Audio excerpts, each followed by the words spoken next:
is Scarlett, and I'm a Maryville University student, and I'll be performing a neuro assessment.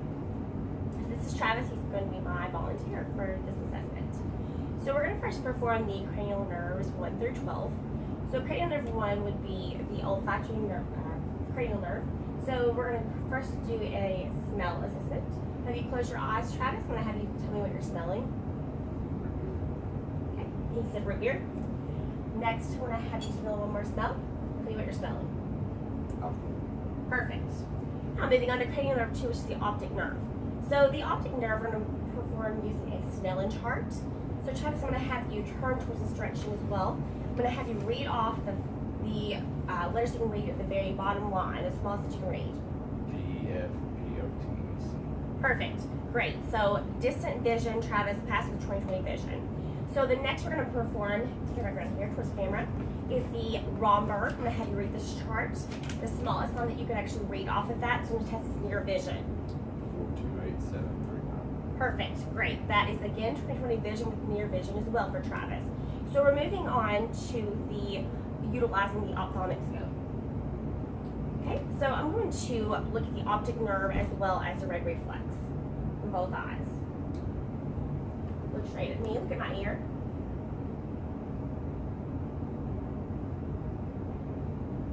I see the optic nerve and red reflex as well. The left eye.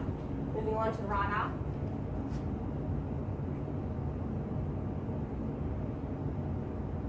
The optic nerve and the red reflex are both visible on the left and right eyes bilaterally.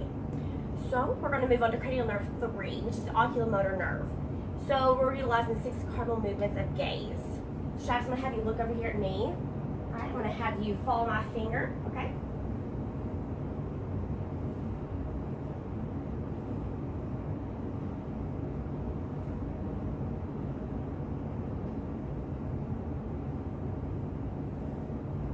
Perfect. So Travis passed the 6 movements of gaze perfectly as expected. So I'm also going to look, utilize when we look at Travis's eyes. They were symmetric bilaterally. His pupils were round. We're also going to see if he's reacted to light.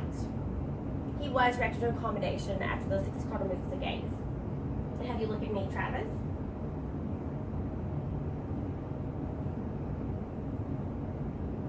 Looking. Pupils are reacted to light. So that's perfect. Another expected finding we will utilize and look at. So next we're going to look into see the cranial, also the eyelids were not drooping. Again, they were symmetric with blinking there are normal. So we're going to look at cranial nerve 6 next. So that nerve is called the abducens cranial nerve. That's let us see with Travis when he opened his eyes and his eyelids were not drooping. That's the abducens nerve. So cranial nerve 5 is the trigeminal nerve. That's going to be me asking Travis to clench his teeth. Travis, can you clench your teeth for me? Okay. Can you clench your teeth and let go? Okay, just normal. Mouth closed. Clench your teeth again. Great. So the cranial nerve, the trigeminal nerve is intact. So sensory, I'm going to use some light, dull, and sharp touches. Travis, you let me know what ones you're feeling. I'm going to have 6 different areas. I want to chest. Okay, let me know if this is light, dull, or sharp. Light. Sharp. Dull. Light.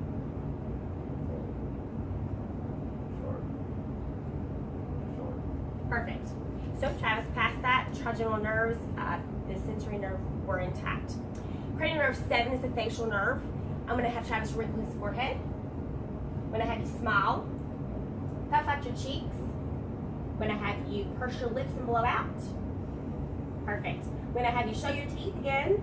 Great. And squeeze your eyes shut. Perfect. Facial nerves were intact as expected. Cranial nerve 8 is the acoustic nerve. We're going to utilize the Weber test and the Rene test. I'll let me know if you feel this bilaterally. Yes? Okay. Great. So also I'm going to utilize the Rene test. Place the tuning fork on mastoid bone. That's for our bone conduction. You're going to let me know when you stop hearing that. I'm going to to have Travis let me know when you utilize the tuning fork in front of you. Stop, okay? Let me know when you stop hearing that.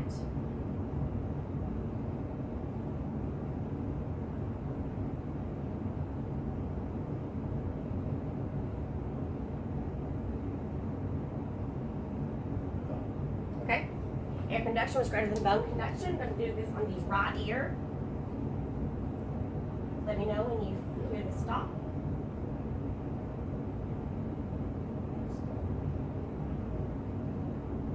Let me know when you hear the noise stop.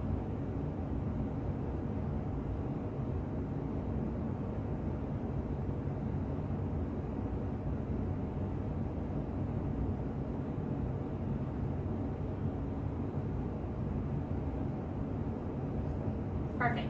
The right ear did show air conduction was longer than bone conduction, which is a normal expected finding. So we're going to be moving on to the cranial nerve 9. That's going to be glossopharyngeal nerve, cranial nerve.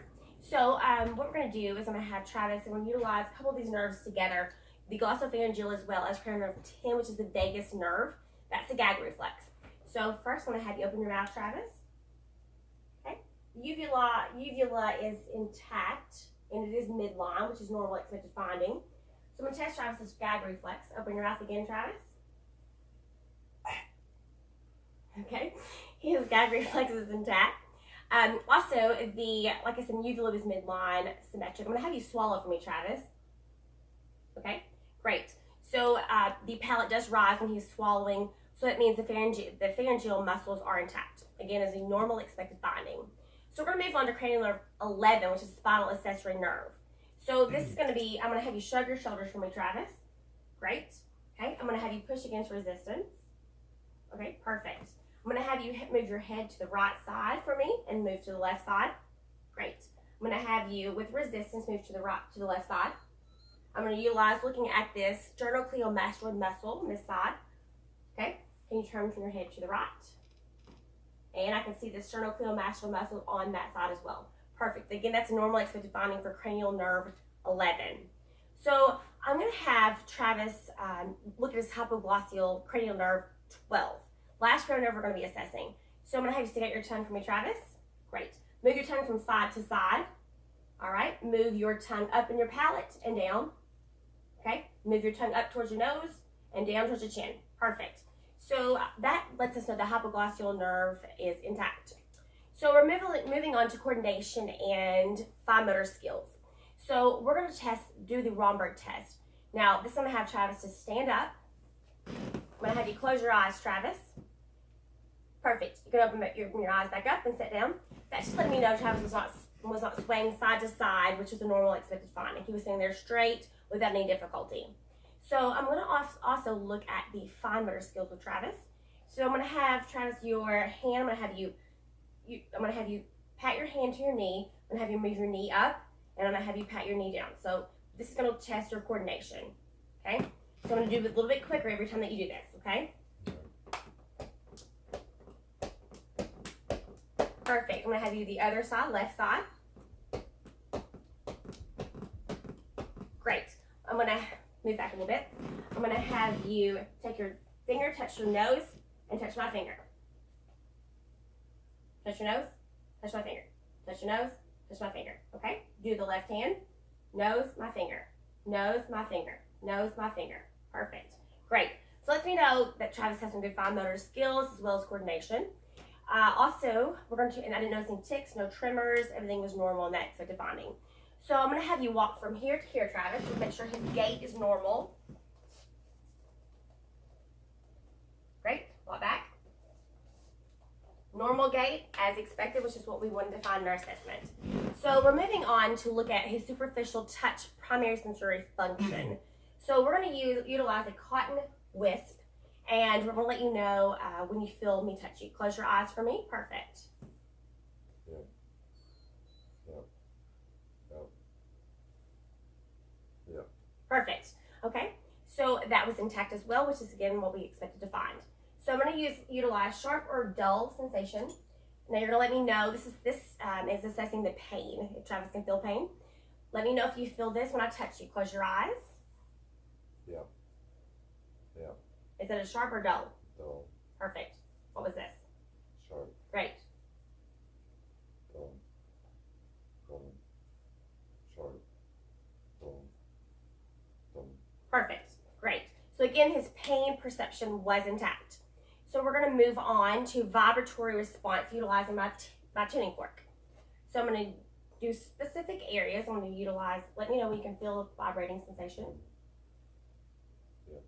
Okay. I'm going to move on to the elbow. Yeah. Yeah. Okay. Move your legs back a little bit. Yeah. Yeah. Okay. And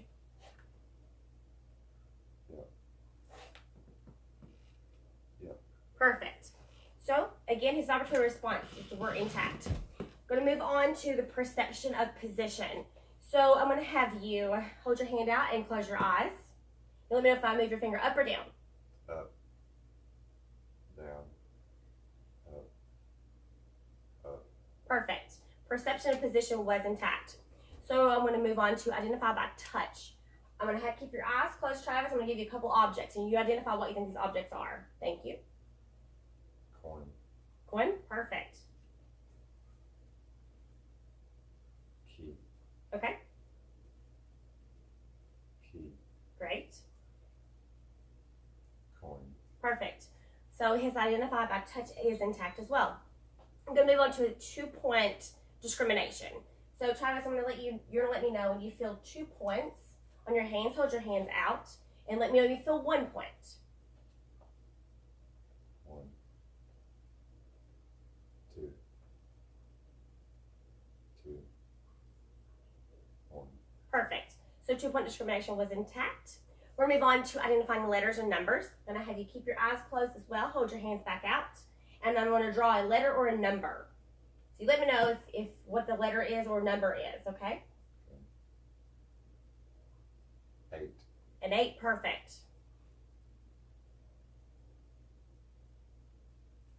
C. A C, perfect. That is great. Hold your hands back out. Moving on. C. 8. 8. That's exactly what we expected as a normal accepted finding to have those letters or numbers identified correctly. So we're going to identify when Travis is being touched. He's going to let me know. I'm just going to touch you in several different areas, and you're going to let me know when you can actually feel me touch you. Yep. Yeah. Yeah. Yeah. Yeah. Yeah. Yeah. Perfect. That was intact as well. So moving on to the superficial reflexes and the deep tuner reflexes. These are going to be assessed by first Travis laying down, do his abdominal, superficial. Hold your shirt up for me. Perfect. You don't have to say anything at all, Travis. I'm just going to assess these reflexes. Perfect. His abdominal muscles did react to that touch. All right, Travis, go ahead and set up for me. I'm going to move on to the plantar reflex. Now, let's go back a little bit so the camera can see your foot. So what we're going to look at is the plantar reflexes. I'm going to stroke the heel of his great toe. I'm looking for that reflex. Stroke the heel up to the great toe. She did show a reflex, which is a normal accepted finding. Again, normal accepted finding. So we're going to move on. You can set up for me, Travis. We're going to move on to the cremastic reflex. Now, this in a clinical setting, I would perform this reflex, but with school purposes, we're not going to show Travis's private area. What we would do is we would stroke the inner thigh, and you look to see if his scrotum and testes rise on that particular side. So that's what we would do in that test. Moving on to the deep tuner reflexes, we are going to look at the biceps, brachioradialis, triceps, patellar, and Achilles. All right, Travis, so I'm going to first put your biceps. Okay. Perfect. You can see a reaction there with both of those bilaterally. And look at the brachioradialis. Okay. Perfect. Moving on to the triceps. Do not flex for me. Great. And do you see reaction with those as well. Bilateral is the patellar reflex. Now what we're going to do here, I'm going to use your knees to move back a little bit, just a little bit so they can still dangle. Great. Perfect. Great reflexes. And the Achilles will be our last, so it's going to be behind our heel here. So I'm going to see if we can utilize this. Okay. Great. Perfect. So last thing we're going to do is what's called the ankle clonus. I'm going to flex your ankles here, Travis, and I'm going to bring the foot back upwards to make sure we don't have a clonus. Does it hurt? Good. Check the right. All right, perfect. That ends our neuro assessment. Thank you for watching.